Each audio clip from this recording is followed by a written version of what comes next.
नमस्कार। कल मैं कुछ कारणों से शासकीय कार्य से वापस आने में बहुत देर हो गई थी और इतनी देर के बाद फिर रिकॉर्ड करना, अपलोड करना संभव नहीं था, इसलिए कल मैंने कोई भी पार्ट अपलोड नहीं किया था। आज मैं फिर वहीं से शुरू करता हूं जहां मैंने परसों ख़त्म किया था। एसएसपी लखनऊ के पद पर मैं तैनात था। हज़रतगंज के बारे में आप सभी जानते होंगे।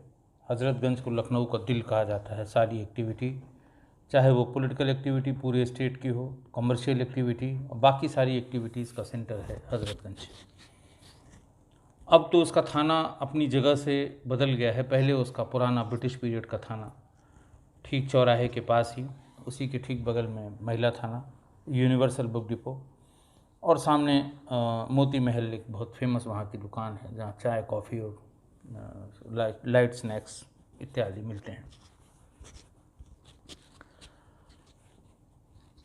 हज़रतगंज थाने का एक बहुत ही महत्वपूर्ण भाग है लाल बाग और दूसरा है भोपाल हाउस। भोपाल हाउस ये है नगर निगम की बिल्डिंग के नज़दीक है। बहुत बड़ा सर्किल में बना हुआ ये रेजिडेंशियल कॉम्प्लेक्स है। नीचे सब दुकानें हैं, ऊपर सारे फ्लैट्स हैं जिसमें बहुत पुराने ज़माने से बहुत पुराने किराएदार रहा करते हैं। एक ही उसकी एंट्री का गेट है। वैसे तो उसमें एक सीसीटीवी की व्यवस्था थी, लेकिन जिस घटना का मैं जिक्र कर रहा हूँ उस दिन वो सीसीटीवी काम नहीं कर रही थी। 6 जुलाई 2015 को लीला सिनेमा के सामने वाली गली में, हज़रतगंज का वो भी इलाका है, या यूँ कहें कि जो लवलेन है एक वहाँ की बड़ी फेमस, उससे आगे निकल के जब आप दाहिने हाथ की तरफ मुड़ेंगे वहाँ भी एक कॉम्प्लेक्स है। नीचे काफ़ी उसमें दुकानें हैं और ऊपर रिहायशी लोग रहते हैं।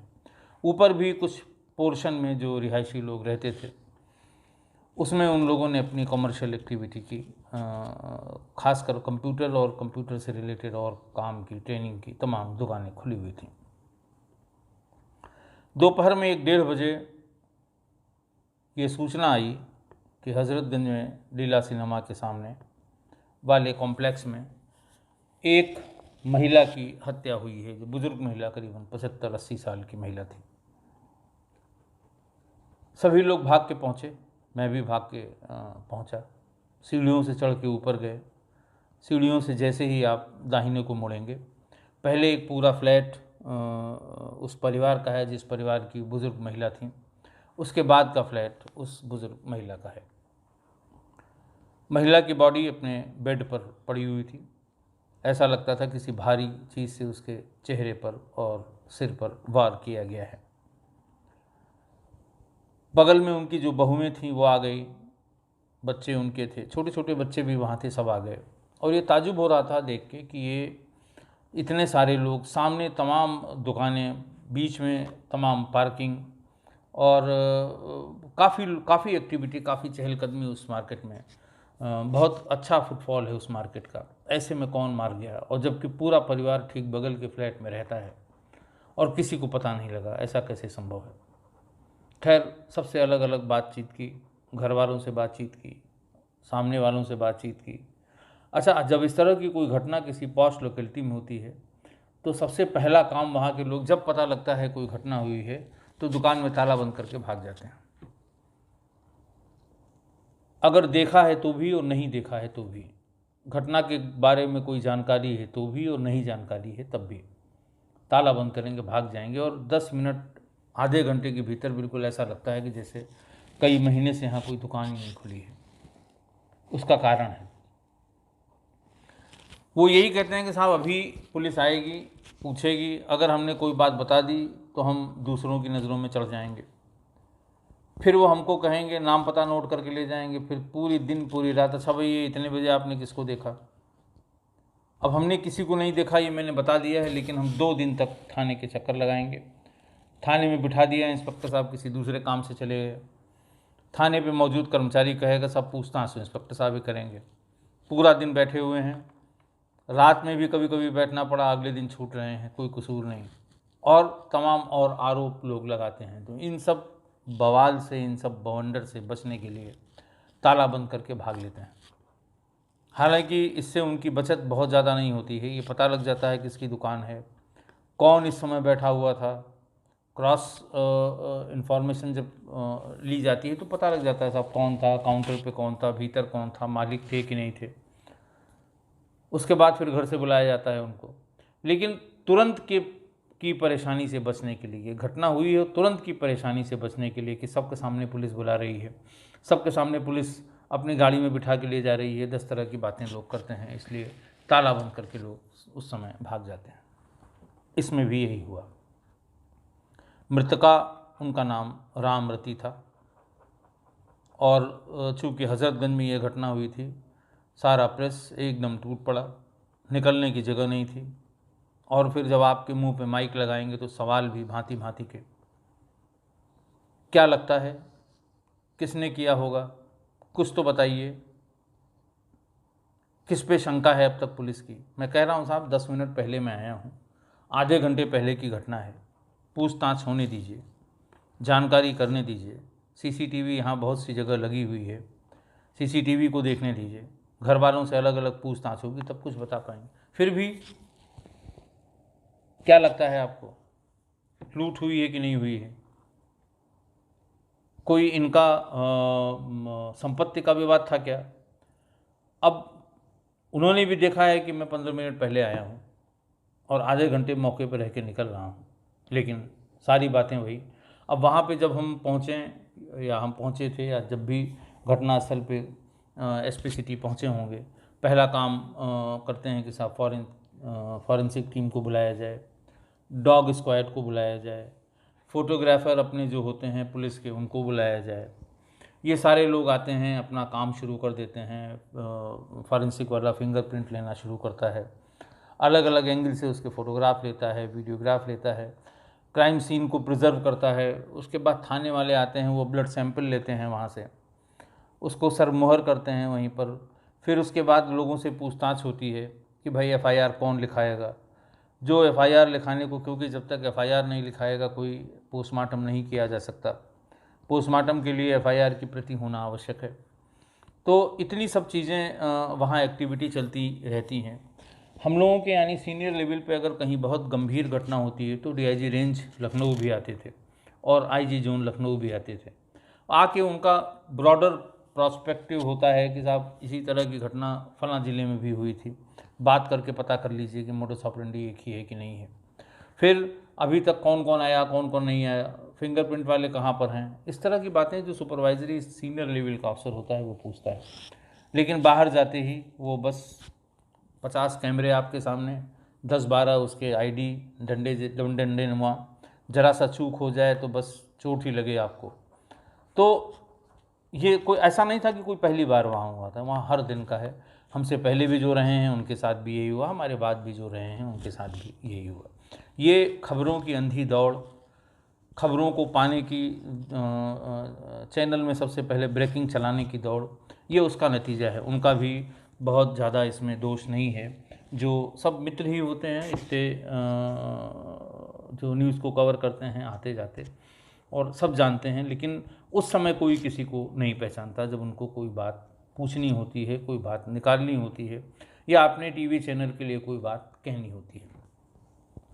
जैसा होना था वहाँ तुरंत मौके पर कुछ भी नहीं पता लगा। 2 दिन बहुत परेशान हुए। 6 जुलाई की ये घटना थी। 7 को पूरा दिन पूरी टीम वहीं पड़ी रही, 8 को पूरा दिन पूरी टीम वहीं पड़ी रही। जितने लोग वहाँ, जितने दुकानदार थे, सीसीटीवी फुटेज में जितने लोग दिखाई दे रहे थे वो नहीं पहचान में आ रहे थे, तो पार्किंग में जितनी गाड़ियाँ खड़ी थीं उनके नंबर प्लेट से उनके ओनर्स का पता करके कि आप कितने बजे आए, कितने बजे गए, उतरते हुए किसी को देखा, चढ़ते हुए किसी को देखा, लेकिन कोई बहुत इससे पता नहीं लगा। यहाँ पर जो मोबाइल फ़ोन का डाटा हम लोग निकालते हैं वो भी बहुत काम नहीं कर पाया, क्योंकि इतनी ज़्यादा वहाँ पर कॉल की मूवमेंट थी। बहुत बड़ी मार्केट है हज़रतगंज का, अगर आप सेल लेंगे, खासकर लीला सिनेमा और उसके पीछे वाली जिसमें सीबीआई का भी ऑफिस है, तो आपको उसमें 1 घंटे का ही डाटा 5 GB 6 GB का हो जाएगा। इतनी ज़्यादा ट्रैफिक होती है कॉल के सिग्नल्स की, इनकमिंग और आउटगोइंग के। तो उसको भी एनालाइज करने के लिए हफ्ते भर से ज़्यादा का समय लगता।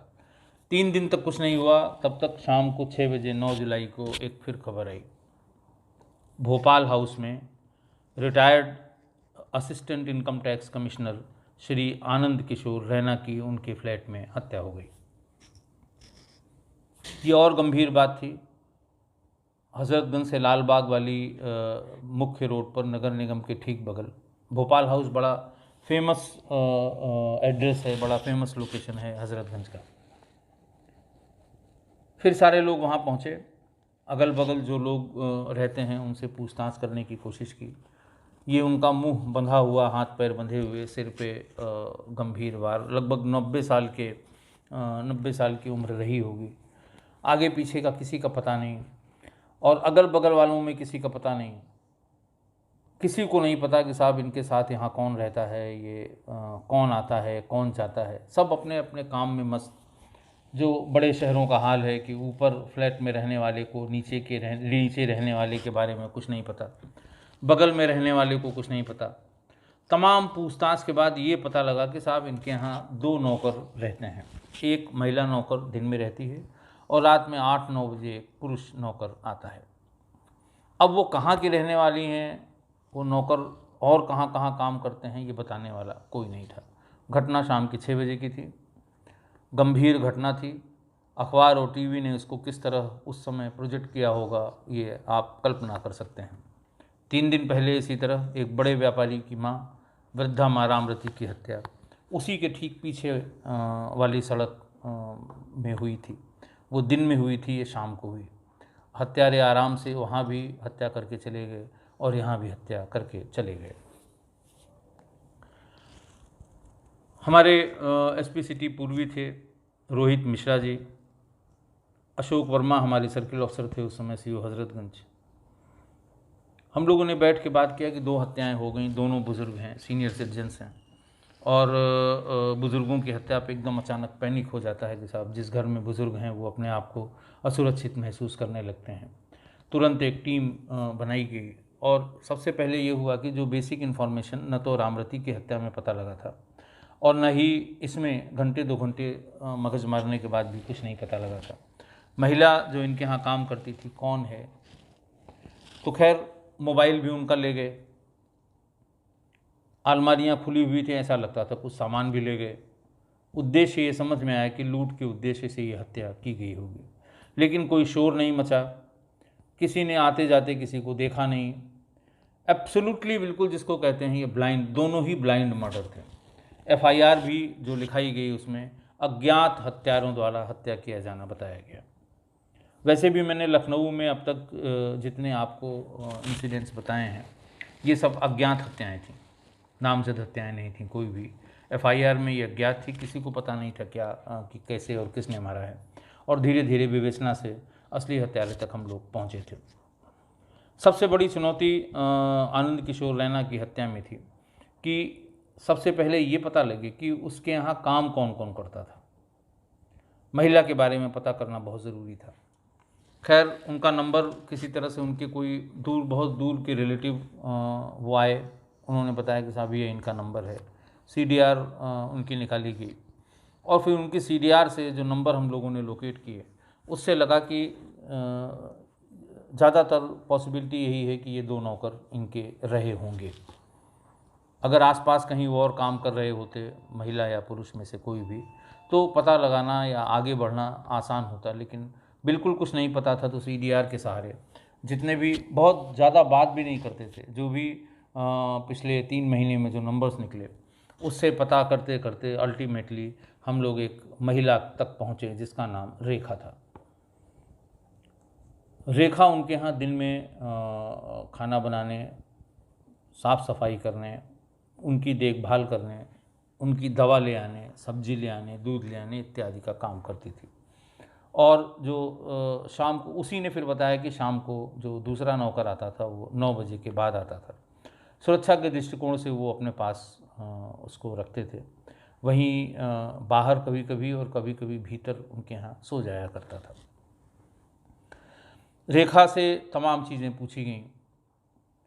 रेखा ने कुछ भी बताने से साफ इनकार कर दिया। कि साहब हम सब्जी लेने गए थे, जब लौट के आए तो देखा साहब मरे पड़े थे और हम ही ने सूचना दी कि इस तरह से साहब को किसी ने मार दिया है। बात भी सही थी, जो पहली सूचना आई थी उसी ने, जिस किसी को दी थी उसने कंट्रोल रूम को बताया था और जिसमें हम लोग सब लोग पहुंचे थे। रेखा बिल्कुल जिसको कहते हैं ना कि वो इतनी इनोसेंट सी कि नहीं साहब हम तो कुछ जान नहीं पाए, हमें कुछ पता नहीं है। फिर रेखा के मोबाइल का पैटर्न देखने की कोशिश की गई। 2 दिन बाद तो रेखा का पता लगा कि ये रेखा इनकी मेड सर्वेंट थी। फिर और 2 दिन लग गए उससे किन किन लोगों की बातचीत होती है ये पता करने में। खैर धीरे धीरे उससे बातचीत करने वाले सभी लोग, करीब 30 लोग एक एक करके थाने पर लाए गए, उनसे पूछताछ की गई। उन लोगों की भी मोबाइल की लोकेशन देखी गई कि क्या कोई उनमें से ऐसा था जिसकी उस दिन वहाँ पर लोकेशन रही हो, और इसमें थोड़ी सफलता मिलती हुई दिखाई दे रही थी। नौशाद नाम के एक अपराधी, छोटा मोटा अपराधी, लोकल जो वहाँ का रहने वाला था, उसका पता लगा, उसे कड़ाई से पूछताछ की गई। और फिर जब अच्छी वाली पूछताछ शुरू हुई तो उसने सारी बातें बताई। उसने बताया कि साहब रिंकू अवस्थी और दिनेश उर्फ राजू नाई, दिनेश उर्फ राजू नाई, ये दोनों जेल में थे। जेल से छूट के आए, लंबे समय तक जेल में थे, और जब जेल से छूट के आए इनके पास पैसे की बहुत कमी थी। ये रोज़ काम के लिए बैठते थे नगर निगम के पार्क में, तो काम बताओ काम बताओ काम बताओ। रिंकू ने कहा कि मेरे पास एक काम है, यही नज़दीक का काम है। और फिर दिनेश उर्फ राजू नाई ने कहा मेरे पास भी एक छोटा काम है, हम पिछले, अच्छा ये लोग दिन भर घूमते थे। सवेरे घर से निकले, दिन भर कभी सड़क के किनारे छोला भटूरा खाया, कभी चाय पिया, बैठे रहे, भीतर गए, दुकानों का चक्कर लगाया, मकानों का चक्कर लगाया, दिन भर ये। और जो लोग वहाँ पुराने उनके छोटे मोटे अपराध करने वाले, जैसे टुल्लू की चोरी करने वाले, गाड़ियों की स्टेपनी खोलने वाले, स्मैक बेचने वाले, खुद भी ये दोनों स्मैक भी पीते थे। तो ऐसे इस तरह से छोटे छोटे ऐसे लोगों से जिनके बारे में, जिनको आसपास के बारे में अच्छी इन्फॉर्मेशन रहती है, उनसे इनका संपर्क बना हुआ था, ये उन्हीं से ढूंढ रहे थे। नौशाद ने बताया कि साहब उसने दिनेश ने ये बताया है कि यहीं भोपाल हाउस में उसकी जानने वाली है एक महिला मित्र, कह रहा था वो किसी के यहाँ काम करती है जो बड़ा पैसे वाला है, बुढ़ा है, अकेला रहता है, और कम से कम उसने कहा कई लाख रुपए तो नगद उसके अलमारी में रेखा ने ही देखे हैं। फिर रेखा को फिर पकड़ के लाया गया, जो बहुत ही इनोसेंस से सारी बात करती थी, जब भी बुलाया जाता था आ जाती थी, और ऐसा लगता था कि इसे कुछ भी पता नहीं। उसको बुलाया गया, नौशाद से उसका आमना सामना कराया गया। थोड़ी देर बाद वो भी टूट गई। उसने बताया कि हाँ ये बिल्कुल सही है कि दिनेश मेरा जानने वाला है, और पिछले कई दिनों से वो हमसे मिलने के बहाने वहाँ आता था शाम के समय 4 बजे 5 बजे। और एक आध बार उन्होंने, रैना साहब ने आपत्ति भी की कि क्या बात है, कौन आदमी आता है ये, लगभग हर दिन आ जाता है। तो उसने कहा मेरा रिश्तेदार है, किसी की तबीयत ख़राब है, यहीं सिविल हॉस्पिटल में इलाज कराने आता है, तो आ जाता है, थोड़ी देर हाल चाल बता जाता है, इतनी सी बात है और कोई बात नहीं।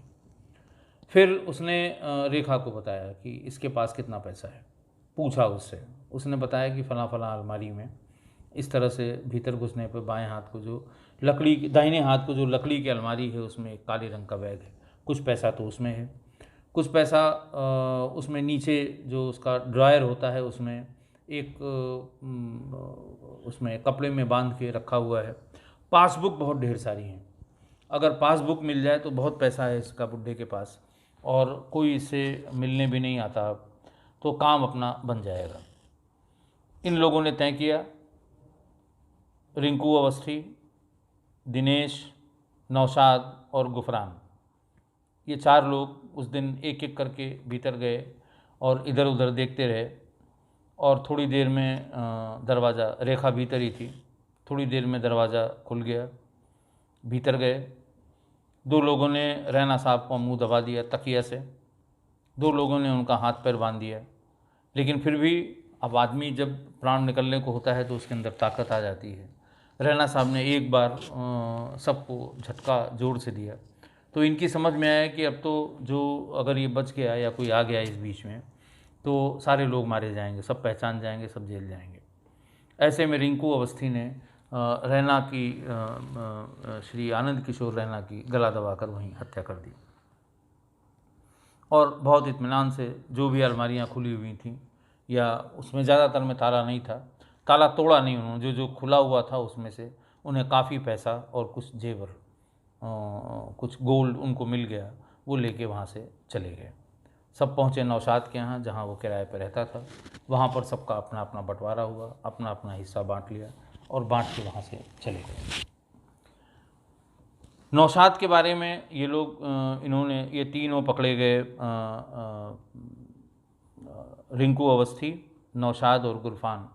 घटना थी 9 जुलाई की और 13 जुलाई को ये पकड़ गए। इनके यहाँ से कुछ बटा हुआ जो माल था इनका वो बरामद भी हो गया। दिनेश नहीं पकड़ा गया और सब लोग जानते थे कि 3 दिन पहले वहाँ रामरती की भी हत्या हुई है। बहुत पूछताछ की गई इन तीनों में से, लेकिन किसी ने भी इसके बारे में कुछ नहीं बताया। पुलिस जो है वो ज़्यादातर, चूँकि नौशाद को पहले पकड़ा था, नौशाद के थ्रू रेखा की बात पता लगी थी कि इसका भी इन्वॉल्वमेंट है और नौशाद ने ही रिंकू अवस्थी और गुफरान को पकड़वाया था या बताया था उनके रोल के बारे में। तो सारे लोग सारी एक्सरसाइज नौशाद पे कर रहे थे। अच्छी वाली और बहुत अच्छी वाली पूछताछ नौशाद से ज़्यादा की गई, लेकिन दरअसल रामरती के बारे में उसे बिल्कुल पता नहीं था। इधर नौशाद ने देखा कि ये तीनों पकड़े गए हैं तो एक पुराने मामले में बेल तोड़ा के वो जेल चला गया। जेल में जब भी पूछताछ के लिए आई हो जाता था वो कुछ भी, अब चूंकि जेल में कोई सख्ती हो नहीं सकती और ये पुराने क्रिमिनल जो कई बार जेल हो आते हैं उनको पता है कि जेल के भीतर पूछताछ करने जो आ रहा है पुलिस अधिकारी, वो उनके साथ कोई सख्ती नहीं कर सकता, ना कोई क्रॉस चेक कर सकता है। लिमिटेड टाइम के लिए कोर्ट के ऑर्डर से वो मिलने आया होगा और अपनी एंट्री कराई होगी, पूछ कर के वापस चला जाएगा। कुछ भी उसने बताने से इनकार कर दिया। खैर, बात ये समझ में आ गई कि यही 3 लोग थे, तीनों लोगों ने ये हत्या की। नौशाद का सिर्फ ये था कि साहब नौशाद के घर में ये लोग इकट्ठा होकर और इन्होंने पैसे का बंटवारा किया था। सारे ने मिलकर यही कहानी बताई और पुलिस को और कुछ चूँकि क्रॉस करने के लिए नहीं था, उसको वेरीफाई करने के लिए, तो पुलिस यानी हम लोगों ने इसी थ्योरी पे यकीन किया कि यही 3 लोग थे। 3 के सिवा चौथा इसमें कोई नहीं था। फंसाने के लिए ये दूसरे का नाम ले रहे हैं। इन तीनों को प्रेस के समक्ष प्रस्तुत किया गया। प्रेस ने सवाल पूछे, सब बड़ी प्रेस कॉन्फ्रेंस हुई। चूँकि इसका बहुत हल्ला हो गया था कि बुज़ुर्गों की हत्या, लखनऊ सुरक्षित नहीं, लखनऊ के दिल हज़रतगंज में एक एक करके बुज़ुर्गों की हत्या, इस तरह की हेडिंग्स अखबारों में बनती हैं। तो खैर सबके सामने रखा गया और फिर वही सवाल वहाँ पर फिर कि रामरती जी की हत्या का क्या हुआ, जो इससे 3 दिन पहले हुई थी। तो खैर जो हम लोगों का भी एक बड़ा सेट आंसर है कि नहीं, हम लोग बहुत नज़दीक हैं, काम चल रहा है, बहुत जल्दी हम इसका अनावरण करेंगे। ये एक बड़ा सेट सा आंसर है किसी भी घटना के बारे में। और कह भी क्या सकते हैं, काम तो चल ही रहा है, हम कहीं तक पहुँचे हैं या नहीं पहुँचे हैं ये अलग बात है। इन्वेस्टिगेटिंग अफसर अपना इन्वेस्टिगेशन कर रहा है, CDR निकाली गई थी, CCTV फुटेज बहुत ढेर सारी देखी गई थी वहाँ रामरती जी के मौके पर। पता नहीं जाने कितने कितने लोगों से बातचीत हुई थी, लेकिन कुछ खुला नहीं था और ऐसा लग रहा था कि बड़ा मुश्किल होगा इसको खुलना। और फिर पुलिस जब ये देखती है कि बहुत ज़्यादा क्लू बाहर नहीं मिल रहा है तो दिमाग जो है वो भीतर की तरफ जाता है, यानी घर में कोई था। अब घर के लोगों को ढूंढना शुरू किया गया कि यंग लड़का इसमें कौन है, 17-18 साल का। जो बाहर भी थे उस दिन वो भी बुलाए गए कि अरे भाई देख लो, कहीं ऐसा ना हो कि बाहर से ही आके किसी खन्नस में मार के चला गया हो। सारी पॉसिबिलिटीज़ पर विचार करने के लिए जो भी लोग थे घर के, उनसे पूछताछ शुरू हुई। फिर इसी बीच में दिनेश उर्फ राजू नाई की ज़मानत हो गई। अब मामला थोड़ा थोड़ा, एक भोपाल हाउस वाला कांड ओपन हो गया, रामरती जी वाले में बहुत ढेर सारी उसमें इन्वेस्टिगेशन चल रही थी। हज़रतगंज में या लखनऊ में हर दिन एक नई समस्या खड़ी होती है। कभी बहुत बड़ा धरना प्रदर्शन होगा, कभी कोई बड़ा पॉलिटिकल डेवलपमेंट होगा। विधानसभा का चलना अपने आप में वहाँ एक इवेंट है। आसपास के 4-6 ज़िलों से फोर्स बुलाई जाती है, पुलिस पब्लिक को रेगुलेट किया जाता है, क्योंकि उसी समय जब विधानसभा का सत्र शुरू होता है तो तमाम संगठन जो हैं वो सरकार का ध्यान आकृष्ट करने के लिए वहाँ पर धरना प्रदर्शन इत्यादि करते हैं। तो उसकी लॉ एंड ऑर्डर की समस्या, और प्रदेश भर के विधायक आते हैं, माननीय मंत्री आते हैं, सब लखनऊ में ही रहते हैं और सबका आवास भी हज़रतगंज में ही है, कहीं और बाहर नहीं है। तो उन उत्सव में फोर्स बहुत ज़्यादा लगती है। विधायकों के आवागमन के रोड पर किस गेट नंबर 8 से सब लोगों की एंट्री होगी, उनकी पार्किंग कहाँ होगी, बहुत बड़ा बंदोबस्त होता है। हालांकि रेगुलर है, विधानसभा कोई आज से नहीं चल रही है, रेगुलर है, लेकिन पुलिस, हज़रतगंज की पुलिस पे ज़्यादा दारोमदार होता है। तो वो धीरे धीरे ये बात डाई डाउन हो रही थी कि एक हत्या और हुई है जिसको खोलना है। इसी बीच में जब दिनेश उर्फ राजू नाई की ज़मानत हुई तो ये ज़मानत पर बाहर आ गया।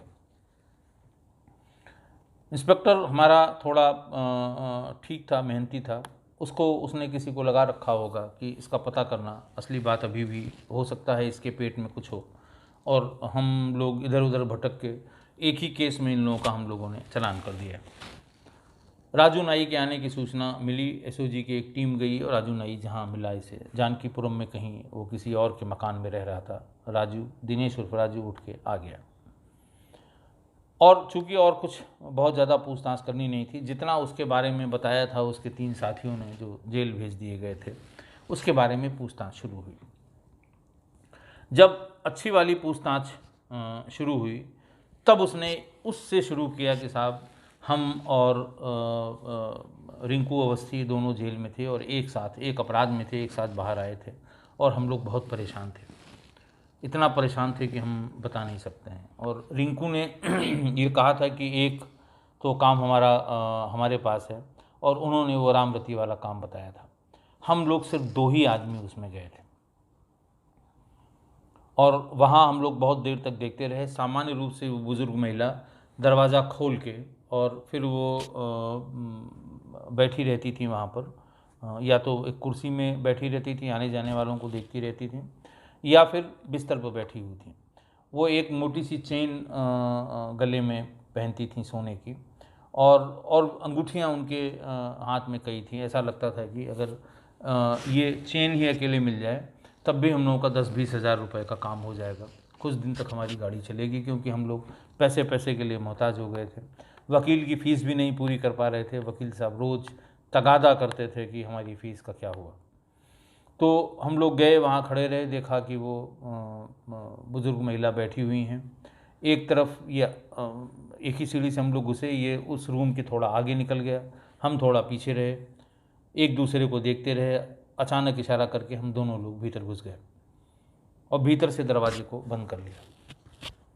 इसके पहले कि उन्होंने पूछना चाहा आप कौन हैं, लेकिन इसके पहले ही, चूँकि बुज़ुर्ग बहुत थी, चल नहीं पाती थी, उनको झोले में से निकाल के एक हथौड़ा सिर पे बहुत ज़ोर से हथौड़ा मार दिया, और उसके बाद इत्मीनान से उनकी चेन, अंगूठी और जो कुछ पैसा भी था वहाँ पे उनके तकिए के नीचे, वो पैसा जो कुछ भी मिला वो चुपचाप लेके हम लोग वहाँ से चले आए थे। फिर उसने बताया कि ड्रायर को भी खोल के देखने की हम लोगों ने कोशिश की थी, तो अलमारी उनकी बेड के उस तरफ थी, और इतना शोरगुल उस मार्केट की वजह से था कि हम लोगों को ये शंका हुई कि लगता है कोई ना कोई आ जाएगा और हम लोग मौके पे पकड़े जाएंगे। तो वहाँ जाने के बजाय हम लोगों ने जहाँ जहाँ उन्होंने मेटेलिक उसको एक गिलास में उन्होंने पानी भी पिया था, उनका रामरती जी का एक जग पानी और एक गिलास वहाँ रखा हुआ था, उसमें रिंकू अवस्थी ने पानी भी पिया था। उस समय ध्यान आया कि सारे फिंगरप्रिंट वहाँ से उठाए गए होंगे। फिर वो फिंगरप्रिंट मंगवाए गए। इनके फिंगरप्रिंट का सैंपल रिंकू अवस्थी के और दिनेश का लिया गया और उसको भेजा गया एफएसएल में, और ये फिंगरप्रिंट मिल गए। इस तरह से लखनऊ के 2 बड़े हत्याकांड जो अज्ञात थे, जो अननोन थे, इसको पुलिस ने काफ़ी टाइम लगा, 6 जुलाई और 23 अगस्त, करीब करीब 1.5 महीने बाद रामरती जी की हत्या का रहस्य खुला, और उसके पहले ही श्री आनंद किशोर रैना की हत्या का रहस्य खुला है। छोटे छोटे लोगों ने इतनी बड़ी वारदात कर दी, और ऐसा लगता था कि कोई ऑर्गेनाइज गैंग चलने लगा है लखनऊ में, जो केवल वृद्ध लोगों को टारगेट करके उनकी हत्या कर रहा है। तो जब तक घटना खुलती नहीं है, किस्से कहानियों का बाज़ार बहुत गर्म रहता है। तो आज हमारे ख्याल से आज के लिए इतना ही। कल फिर मैं आपको दूसरी और ऐसी ही अज्ञात हत्या की घटना के बारे में बताऊंगा। बहुत बहुत धन्यवाद।